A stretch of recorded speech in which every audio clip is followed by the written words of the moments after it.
આ વિડીયો પર જો તમે ક્લિક કર્યું હોય તો આ વિડીયો ફક્ત 2 મિનિટનો છે, પૂરો સાંભળતા જજો।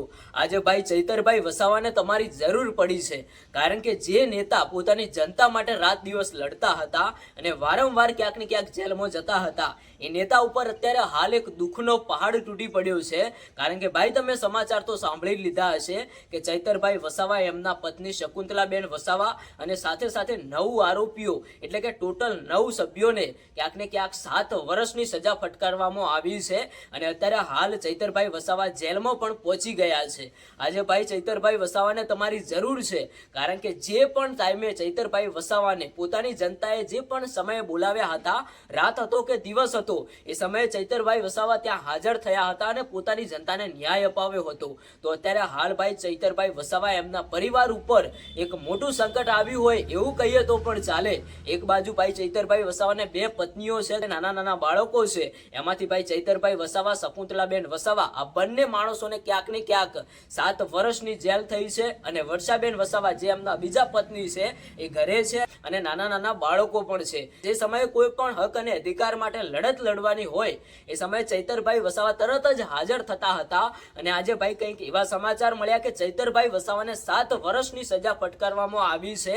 કે ચૈતરભાઈ વસાવાએ ગુનો શું કર્યો? આજથી ભાઈ 2023 ની અંદર ચૈતરભાઈ વસાવાએ ફોરેસ્ટ અધિકારી સાથે ક્યાંક ને ક્યાંક બોલાચાલી થઈ હતી અને હવામાં ફાયરિંગ કર્યું એવો કંઈક ગુનો નોંધાયેલો હતો। એ વચ્ચે અત્યારે હાલ 2026 ની અંદર કોર્ટ દ્વારા સમાચાર આપવામાં આવે છે કે ચૈતરભાઈ વસાવા હવે તમને 7 વર્ષની જેલની સજા થઈ શકે છે અને અત્યારે હાલ જેલની સજા પણ થઈ ગઈ। ચૈતરભાઈ વસાવા જેલમાં પણ પહોંચી ગયા અને એક બીજો ઝટકો એ વાગ્યો કે ચૈતરભાઈ વસાવા હવે ડેડિયાપાડાના ધારાસભ્ય નથી રહ્યા, કારણ કે ભાઈ સરકારના નિયમ પ્રમાણે કોઈ પણ ધારાસભ્ય 2 થી 2.5 વર્ષ અથવા તો 3 વર્ષના અંદર કોઈ પણ નેતા જો જેલની અંદર જાય તો તે પોતાનું પદ આપમેળે ગુમાવી શકે છે અને એવી જ રીતે ક્યાંક ને ક્યાંક ચૈતરભાઈ વસાવા પોતાનું ધારાસભ્ય પદ ગુમાવી શક્યા છે। હવે જો ચૈતરભાઈ વસાવા 7 વર્ષ સુધી જેલમાં રહીને આવે અને જ્યારે એમને ફરીથી ચૂંટણી લડવી હોય તો જેલમાં રહીને આવ્યા પછી પણ 6 વર્ષ સુધી તે કોઈ પણ જાતના ચૂંટણી લડવા માટે ફોર્મ નથી ભરી શકતા, એવું પણ ક્યાંક ને ક્યાંક નિયમની અંદર લખાયેલું છે। તો હવે ભાઈ ચૈતરભાઈ વસાવા પોતાનું ધારાસભ્ય પદ પણ ગુમાવી શક્યા અને જો કદાચ એમને 7 વર્ષની સજા પૂરેપૂરી ભોગવીને આવે તો પણ તે 6 વર્ષ સુધી ચૂંટણી ન લડી શકે। ભાઈ તમે વિચાર કરો કે ચૈતરભાઈ વસાવા ઉપર અત્યારે હાલ કેવડું મોટું સંકટ આવી પહોંચ્યું છે।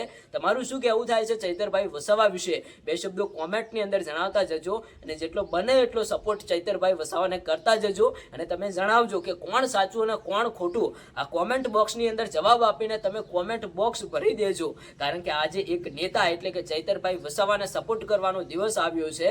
અત્યાર સુધી તો ચૈતરભાઈ વસાવાએ તમને સપોર્ટ કર્યો છે, આજે ભાઈ જોઈએ છે કે કેટલા લોકો ચૈતરભાઈ વસાવાને સપોર્ટ કરે છે। આ વિડીયોને લાઈક કરજો, કોમેન્ટ બોક્સની અંદર ચૈતરભાઈ વસાવા માટે સપોર્ટ કરતા સારી કોમેન્ટ કરતા જજો જો તમે ચૈતર વસાવાને સપોર્ટ કરતા હોય તો, અને ચેનલને સબસ્ક્રાઇબ પણ કરતા જજો। ચૈતરભાઈ વસાવાને લઈને કોઈ પણ નવા અપડેટ મળશે તો આપણે તરત જ તમને બતાવતા રહીશું। અને તમે શું કહેશો સરકારને કે જે ચૈતરભાઈ વસાવા એમના ફેમિલી અને જે બીજા પણ 8-9 આરોપીઓ છે એમને 7 વર્ષની સજા ફટકારી છે? તો તમારું શું કહેવું થાય છે કોમેન્ટ બોક્સની અંદર જવાબ આપતા જજો।